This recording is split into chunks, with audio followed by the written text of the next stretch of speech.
ازيكم يا بنات عاملين ايه؟ النهاردة معانا مشكلة. بنوتة بتقولي اني دايما حاسة ان انا مستعجلة، عايزة اعمل الاكل بسرعة، عايزة اشرب بسرعة، عايزة انام بسرعة. حتى الحاجات اللي مفروض بتحبها بتعدي عليها كأنها بتجري دايما.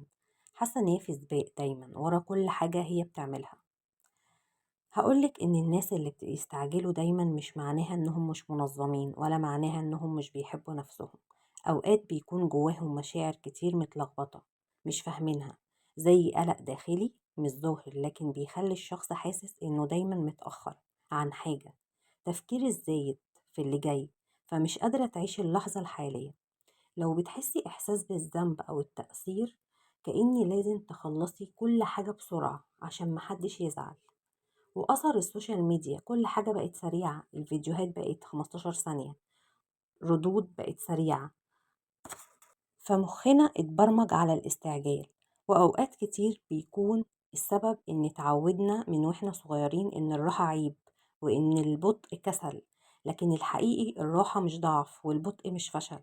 أنا عايزاكي تجربي حاجة معايا دلوقتي. اقفلي عينيكي وخدي نفس عميق من أنفك، امسكيه ثانيتين، طلعيه من بقك ببطء. كرري ده 3 مرات.